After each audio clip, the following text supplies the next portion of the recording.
Hi, my name is Jay with Kick Foosball Tables. First off, I'd like to welcome you to the Kick family. Today I'll be showing you how to properly assemble your Kick Emperor 55-inch foosball table. I hope this instructional video is helpful. With no further ado, let's go ahead and get started. The first thing you want to do is go ahead, open your box, and take a look at your contents. If you are assembling your foosball table on a hard surface, I do recommend they lay down a large blanket or large piece of cardboard. That way you don't damage your foosball table during the assembly process. Next, lay down each piece out onto your floor individually, and match each part to what's inside your instruction manual. If you notice any missing or damaged parts, please contact Kick with pictures of your shipping label, the box itself, and the damaged part. Our contact information will be listed at the end of this video. The tools needed for this assembly are an Allen wrench, which has already been supplied for you, and your own Phillips head screwdriver. However, I will be using my impact driver fitted with the Phillips head tip to help speed along this process. For step 1 of this assembly, we'll be sliding our playing field P3 into the groove on both side panels P1. You just want to make sure that the wood grain finish is faced outward and that this ball entry hole is closer to the floor. And go ahead and flip your graphics around face down. And insert it into the groove on the side panel.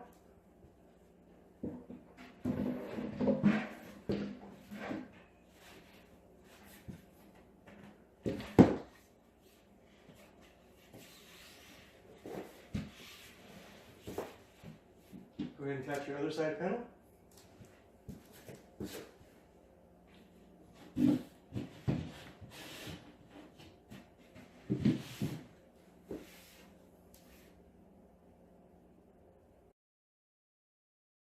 Next, for step 2, we'll be attaching our end panels P2 to both side panels P1.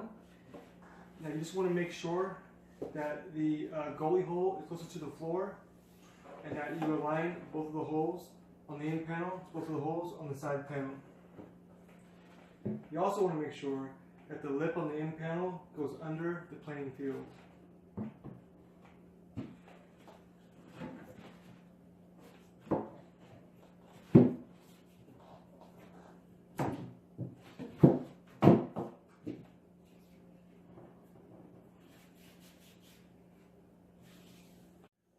We'll be securing both of our end panels using our H4 bolt and our H5 washer. Just want to go ahead and insert your bolts into both of the bottom holes and align them with the holes on the end panel.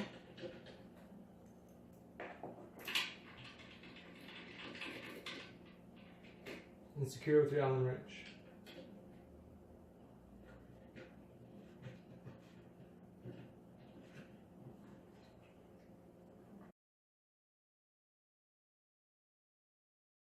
After you completed step 2 and attaching both of your end panels to both side panels, we'll go on the next step, step 3, and securing our playing field to the bottom of the assembly using our H6 screws. You'll notice that all these holes here are pre-drilled. Go ahead and insert your screw. And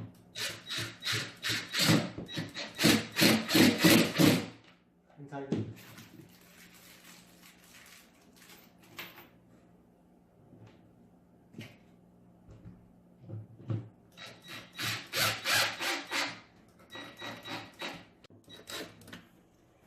Okay, after you've secured your playing field to the bottom of the assembly, we're going to go to the next step, step 4, and attaching our support brace P5 to the bottom of our assembly using our brackets P6 and our H7 screw.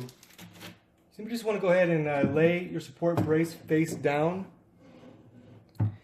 and attach your P6 bracket to the end of your brace.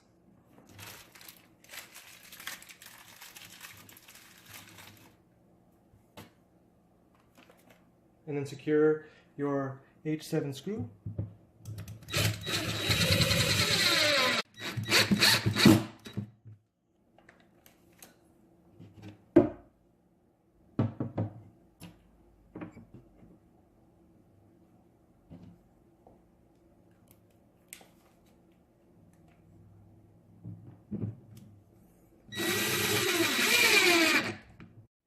After you've attached all 6 of your support brackets to all 3 of your braces, we will now be securing our support braces to both side panels using our H7 screw. This first support brace, you just want to go ahead and line up into the middle of your table. And the other 2, you want to space about a foot apart.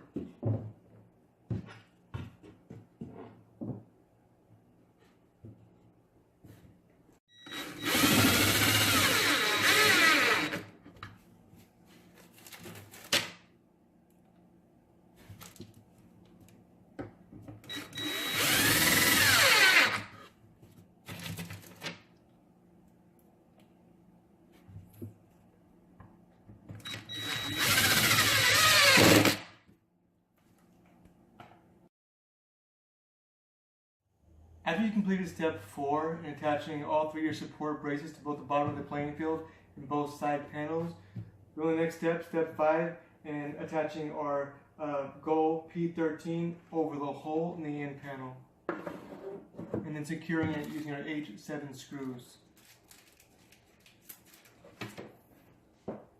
Again, you just want to make sure that the goal hole is lined up with the hole on the inside of the end panel. Insert your H7 screw into the back of your end panel and secure.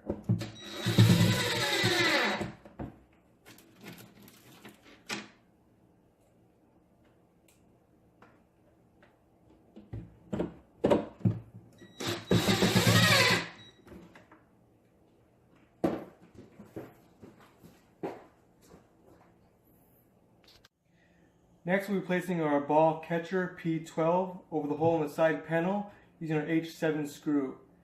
You just want to make sure that the hole in the ball catcher is on the high side so that the ball return system can work efficiently. You also notice that all these holes have been marked. So let's go ahead and line up your ball catcher over those holes. Insert your H7 screw. And then tighten.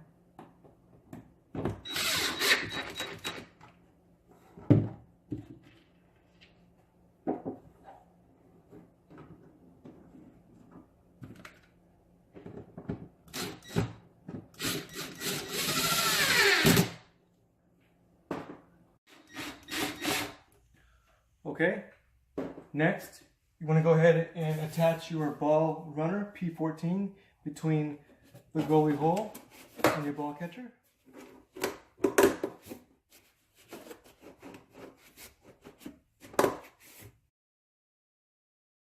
For step 6, we'll be attaching our legs P4A and P4B along with our crossbar P15.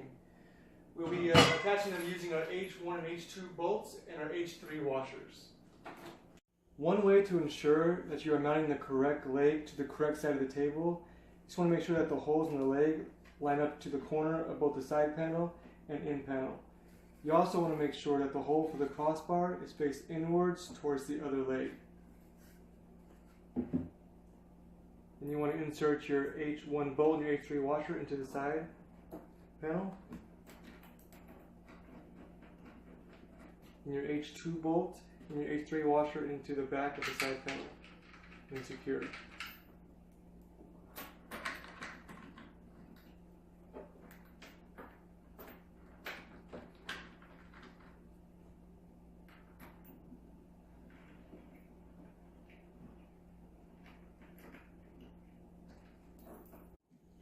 You also want to make sure that you don't fully tighten your bolts in your legs at this time, and I'll explain in the next frame the purpose for that. After you've attached all 4 of your legs, we can now go to the next step in inserting a crossbar. Now the reason why I didn't have you fully tighten all of your legs is so that you have some wiggle room here to insert your crossbar.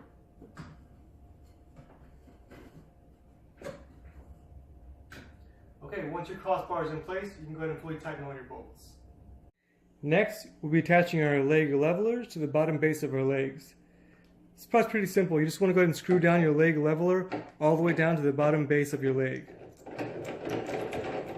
Now the purpose of these leg levelers is to even out your playing field during play, so that if one side is higher than the other, just unscrew these a couple notches to even out your playing field. You also have this rubber ring around the bottom base of your leg. This is to prevent your table from sliding back and forth during rough play. Once you've attached all of your leg levelers to the bottom of your legs, now on the next step in turning over our table.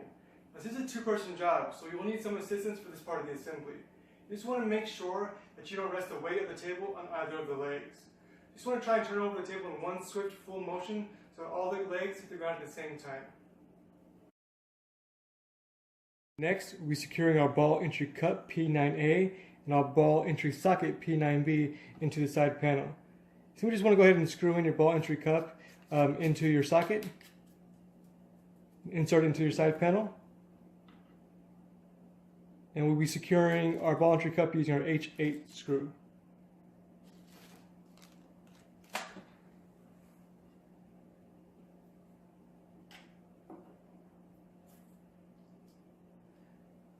You also want to make sure that the cup is even with the top of your foosball table.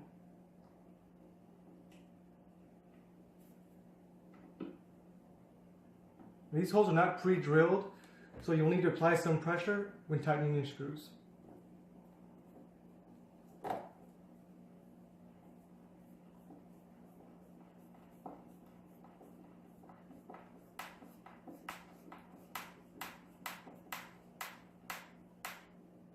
Next, we'll be attaching both of our slide scores P10 to both ends of the table using our H9 screw. You will notice that there are two holes on the middle of the end panel that have been scored. So we'll go ahead and line up your slide score over those holes. Insert your screw and tighten.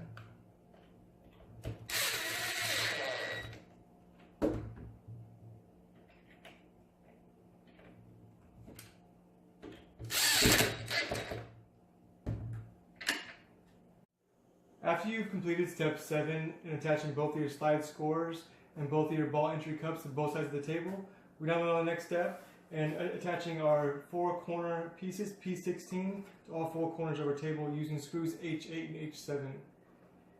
You will notice that there are 2 holes, very tiny holes here, one on the side panel and one on the rear back side panel. You want to go ahead and insert your H8 screw into that hole. And you want to make sure that you leave about 2 millimeters of space between the side panel and the head on the screw.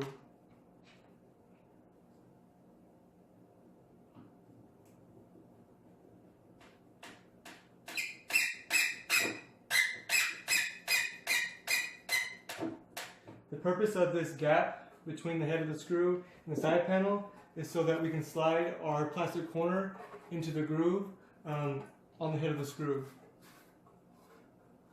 Go ahead and line up your corner piece. And then fasten it. Okay, next we'll be securing the top of our corner plastic piece using our H7 screw.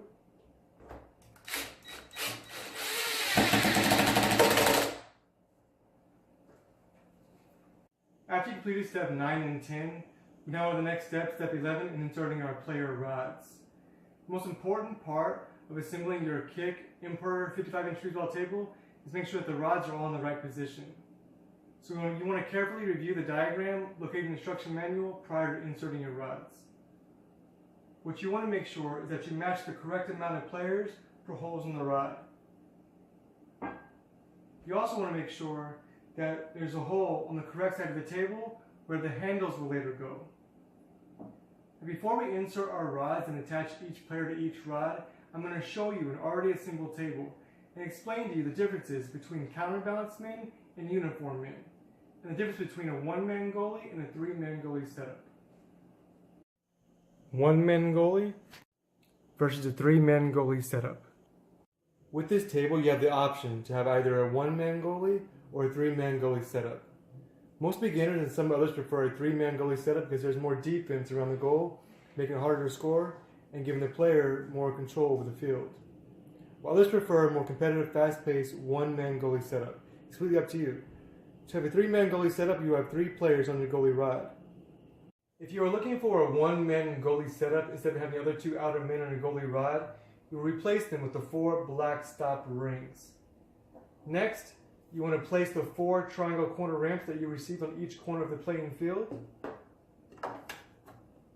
and then secure them with your H11 screw, and cover them with the 4 green plugs. You can optionally place this white filled lining tape on either side of the table to prevent any dead spots, if any at all. Be careful once you lay the tape down. It's hard to pick back up without leaving any smudges. Counterbalanced men versus uniform men. With your table, you would receive 2 full sets of different style of foosball men. 1 set of hard plastic uniform men and 1 set of ABS counterbalanced men. The uniform men are the foosball men used mostly by beginners. If you place the players on the rod horizontal, they'll just fall back down into a vertical position. If you keep spinning your rods, they'll just continue on spinning. Whereas the more experienced or regular players prefer the counterbalanced men. Counterbalanced players mean that there is a weight on the head equal to the weight on the toe. So unlike the uniform men, they will not fall back down into a vertical position if left in a horizontal position or any other position at all. This will let the player position his foosball men to their liking or technique. When attaching your players, you want to note that there's a bumper, a washer, then you want to add the correct amount of players per hole in the rod.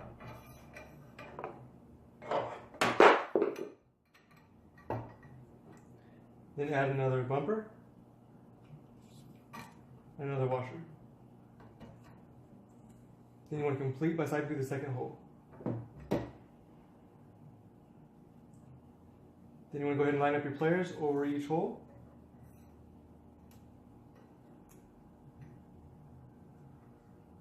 Line up the back of the player to the hole in the rod. Insert your C6 bolt into the chest of the player. Then insert your C7 nut into the back of the player.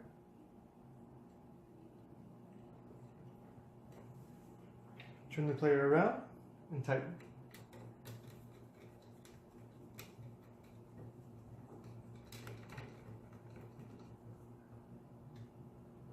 For step 12, we'll be attaching our handles P7 with bolts H10.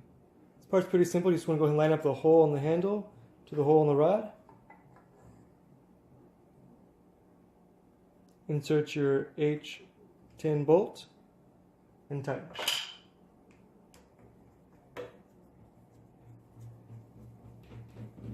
One quick note, these handles are really high quality. Most other companies use a really cheap rubber slide-on handles.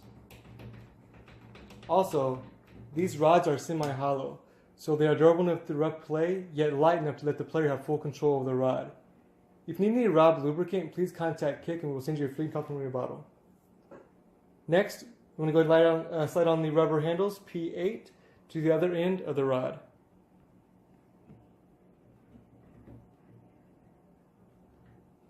Congratulations! We are now officially done assembling our Kick Emperor 55-inch foosball table. I hope this instruction video was helpful. You are now free to enjoy your table with your friends and family. If you have any questions, comments, or concerns, please visit us at www.kickfoosballtables.com or email us at support@kickfoosballtables.com.